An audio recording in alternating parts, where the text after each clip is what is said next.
senhoras e senhores, voltamos aqui. Vamos lá, olha lá, estamos falando de excludentes, né? Primeiramente das excludentes de ilicitude. Se eu falei aqui da legítima defesa, agora eu vou falar do chamado exercício regular de um direito. E aqui que eu quero trazer já diretamente, indo direto ao assunto, veja só, o exercício regular de um direito previsto além do artigo 188.1, o que eu tenho? Qual que é o conceito, para quem gosta de conceito? Nesta excludente, eu vou ter que aquele que utiliza de um direito de forma regular, moderada, por mais que possa causar um dano, não tem dever de indenizar. Isso decorre da ideia de que aquele que usa de um direito seu não pratica ilícito. E assim, se causa dano, esse dano deve ser suportado pela vítima ou pela sociedade. Veja só, aqui parece-me autoexplicável, então não me delongarei muito nos exemplos, mas o que eu quero falar e relembrar com vocês. Veja só, eu não tenho direito de livre iniciativa? Eu não posso abrir uma sorveteria, por exemplo? Posso, correto?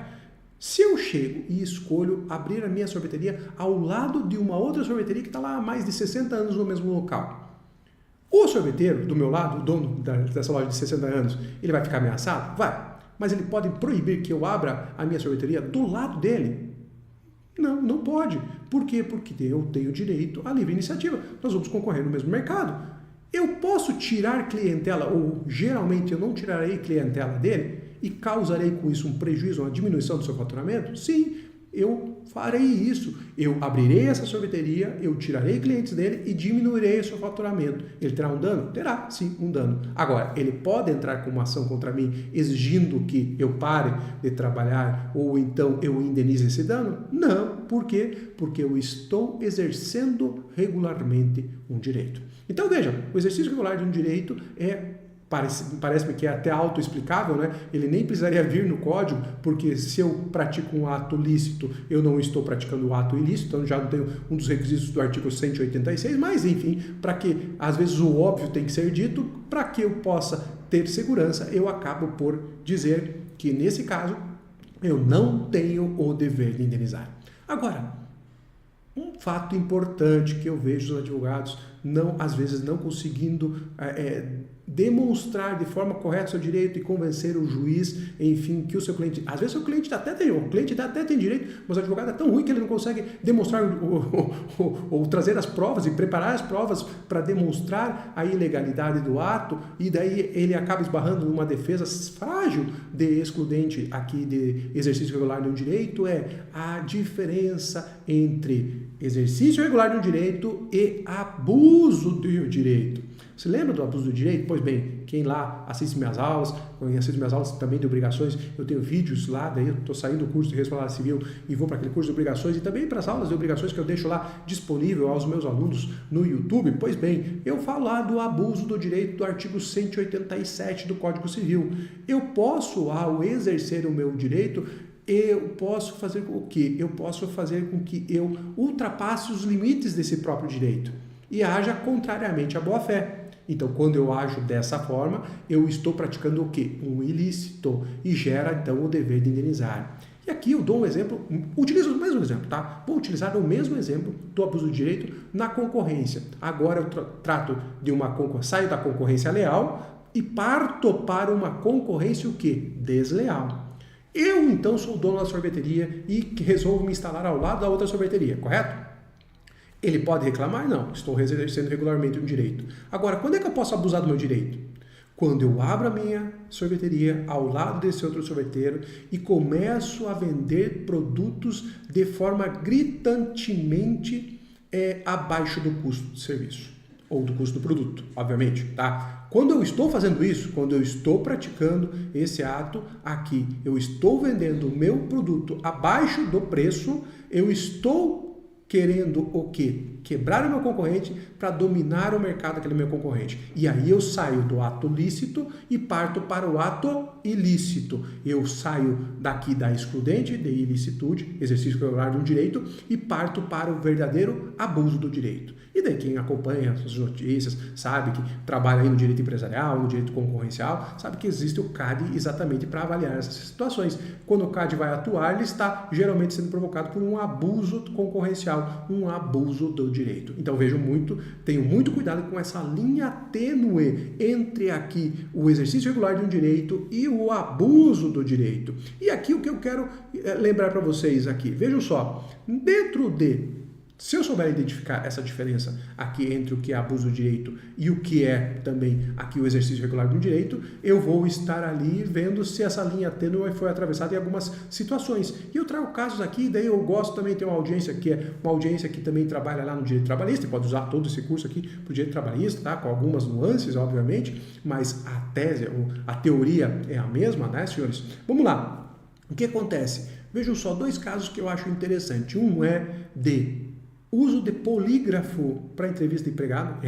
Isso ocorreu, acho que hoje não ocorre mais, tá? Mas ocorreu e vejam, vou trazer esse caso para a gente discutir se há aqui essa ultrapassagem dessa linha tênue, e outro caso é de revista íntima. Isso ocorre todos os dias, né? Revista íntima de empregado é algo que geralmente vem a cada vez mais sendo discutido na Justiça do Trabalho. Pois bem, com relação à tese de polígrafo, vejam que situação interessante. A American Airlines, lá logo depois lá dos acidentes, né, dos atentados terroristas das Torres Gêmeas, acabou por utilizar o quê?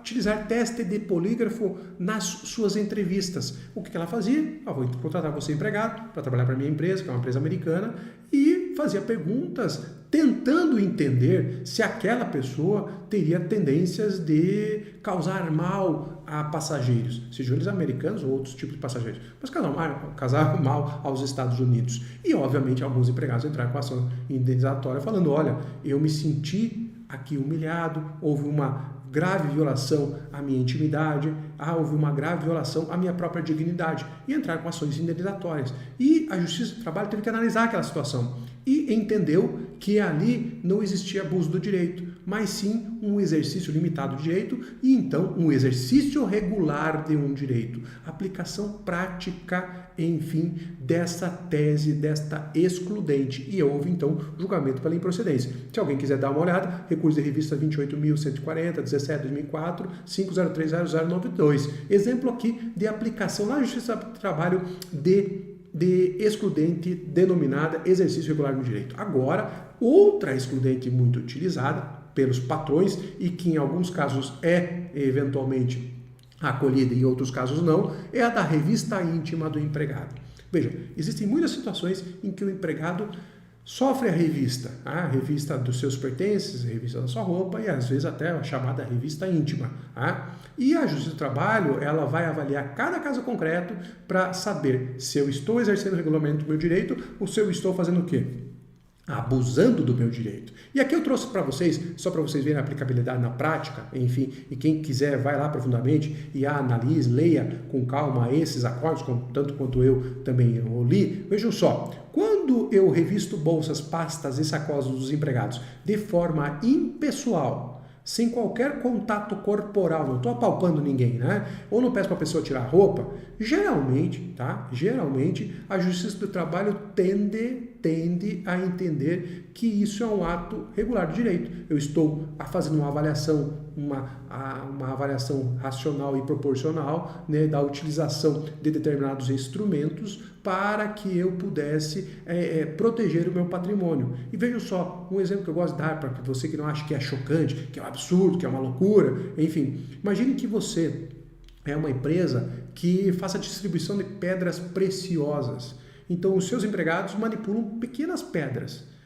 E você faz o quê? Você não faz em revista porque não ofende a dignidade do ser humano, é um absurdo, eu não posso revistar. Então você não revista a bolsa, não revista a roupa, não revista nada. O que pode fazer esse empregado? Ele pode simplesmente colocar no seu bolso, colocar na sua cuequinha, na sua calcinha, colocar em qualquer lugar do corpo aquela pedrinha e todos os dias praticar um pequeno furto. E você não tem condição de avaliar, e lá no final, se todo mundo começar a praticar esses furtos, o que acontecerá com a minha atividade?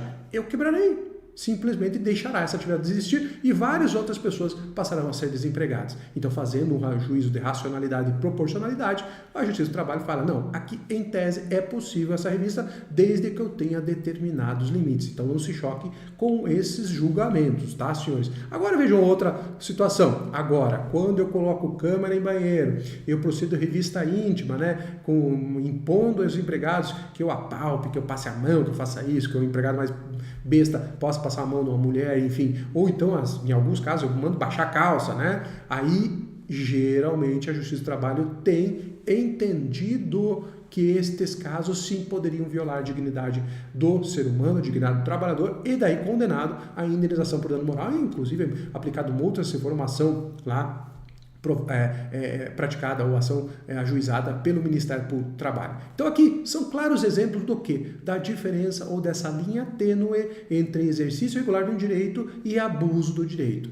Eu tenho uma excludente de ilicitude, exercício regular de direito, mas ela pode, dependendo do jeito que eu a uso, ou dependendo do ato, eu estar praticando, na realidade, um verdadeiro abuso do direito, saindo do 188 e voltando para o 187. Dá uma lidinha no artigo 187, que ele é muito importante. E eu teria uma aula aí, não nesse curso aqui, mas sim, eu tenho aulas avulsas lá no YouTube sobre abuso do direito, tá? Eu tenho vários casos para trabalhar de abuso do direito, que é uma tese muito interessante, que pode ser utilizada para você. Às vezes, seus clientes estão passando por uma situação e realmente você nem sabe que pode utilizar esta tese do abuso do direito, não da excludente. Estamos falando de excludente, mas a tese é do abuso do direito também. Tenha muito cuidado com isso. Senhores, para a gente caminhar para a parte final aqui dessas excludentes de ilicitude, estado de necessidade. O que é o estado de necessidade? Veja só, eu posso falar que tem estado de necessidade ou ocorrerá essa excludente, utilizarei dessa excludente de ilicitude quando alguém, né, um indivíduo deteriora ou destrói uma coisa alheia ou causa mesmo uma lesão física em alguém, em outra pessoa, a fim do quê? De remover um perigo iminente. E estou lá na sede do artigo 188, 2 do Código Civil. Aqui, como digo, há um conflito de interesses de direitos ou interesses entre dois indivíduos, dois ou mais indivíduos. Um indivíduo tem a perspectiva de lesão ao direito seu e acaba por provocar a lesão a um direito alheio. Agora, o que é mais importante de você saber, e quem está aqui já sabe, é bom profissional, estuda muito isso, sabe que esse ato, né, essa excludente só valerá e esse ato só será considerado essa defesa só será considerada legítima quando as circunstâncias tornarem essa defesa, tornarem esse ato absolutamente necessário, não excedendo os limites do indispensável para a remoção do perigo. Então aqui, senhores, no estado de necessidade, eu quero fazer o quê? Eu vou quebrar, por exemplo, eu avanço dentro de uma propriedade que eu não tenho, que não é a minha, né? Propriedade do vizinho, eu escuto gritos, começo a sentir cheiro, né, de fogo, cheiro de fumaça, né, não do fogo, o fogo não tem cheiro, mas enfim, a fumaça tem cheiro, eu começo a sentir cheiro de fumaça, ouço gritos vindo de uma casa, o que eu faço? Eu me desespero, eu destruo um portão, eu destruo a porta, avanço naquela casa e retiro o bebê que estava lá dentro, tá? O bebê que estava gritando, estava chorando. Veja só, eu destruí a porta e o portão de uma casa alheia? Destruí. Eu pratiquei um ato ilícito? Não pratiquei, porque eu estava num estado de necessidade. Eu tinha que avançar sobre a propriedade alheia, causar o dano ao proprietário daquela casa para salvar uma vida. Então aqui eu não pratiquei ato ilícito. Então nesse caso eu não estarei diante então de uma atitude, de uma atividade contrária ao direito. Agora vejam só, senhores, tem que ter muito cuidado, tá? Se eu não pratiquei o ato ilícito, né? Vejam só, a minha conduta é lícita, eu tenho que ter muito cuidado em saber se eu não vou mesmo assim reparar o dano. E aqui eu tenho que pedir para vocês darem uma lidinha comigo no artigo 929, não esquecer lá, não é só ler o artigo 188, eu tenho que ir lá partir lá para o artigo 929 do Código Civil. Porque o que diz o artigo 929? Se a pessoa lesada ou o dono da coisa, no caso do inciso 2º do artigo 188, que eu estou falando aqui do estado de necessidade, né, não forem culpados do perigo, assistir-lhes a o direito à indenização do prejuízo que sofreram. E daí, então, o indivíduo que praticou o ato terá o dano, terá o direito de regresso contra o verdadeiro causador do dano. Então, veja só, se a pessoa lesada, o dono da coisa, no caso do estado da necessidade, não for o culpado do perigo, vai assistir a ele, né, o direito à indenização do prejuízo que sofreu. Então, aqui, no meu exemplo, se eu estava invadindo a casa, quebrando a casa, para salvar o bebê dono da casa, o dono da casa pode entrar com uma ação contra mim e exigir essa indenização? Não, não pode, porque eu estava em estado de necessidade. E mais, quem causou o perigo? O próprio dono da casa. Ah, foi um curto-circuito na sua casa. Não fui eu que pratiquei aquilo, tá? Não fui eu que pratiquei o ato, tá? Então, que causei o fogo. Então, ele não tem ação contra mim. Agora, pode ser que, eventualmente, eu não tenha causado aquele dano, não tenha praticado, mas a pessoa que está sendo também aqui demandada também não foi o causador do dano. Então, aqui é uma hipótese de indenização por dano lícito, né? Por ato lícito. Então, tenho muito cuidado. Isso cai muito em prova de concurso, também cai muito em prova, eventualmente, de OAB e provas em geral. Mas o caso concreto na prática civil, eu também posso ter essa situação. A situação de eu não ser um indivíduo causador do dano, eu ter praticado um ato em estado de necessidade, que é um ato lícito, mesmo assim, ter que indenizar a pessoa que sofreu o dano e daí entrar com ação de regresso contra aquele indivíduo que geralmente causou o dano. Isso é muito visto lá em exemplos de acidentes de trânsito e em outros exemplos. Se você quiser que eu dê um exemplo aprofundando, fala para mim que eu vou trazer daí casos concretos aqui, só para que você entenda bem isso. Espero que você tenha entendido, mas cuide muito bem disso. Se você quiser que eu aprofunde mais a matéria, fica tranquilo, eu vou trazer aqui a discussão sobre isso em outra aula, porque essa nossa aula já está aqui caminhando para a parte final e está ficando comprida. Eu não quero que você se perca. Agora vai lá tomar um cafezinho, dê uma ideia e fala para mim, você já usou as excludentes de ilicitude em algum caso? Lá nos seus casos do civil, está gostando? Está achando que é interessante, que vai poder usar? Conta para mim aí nos comentários. Então, dito isso, senhores, paramos por aqui com excludentes de ilicitude e daqui a pouco voltamos com as demais excludentes. Agora, excludentes de responsabilidade. Tudo bem? Um grande abraço e até a próxima.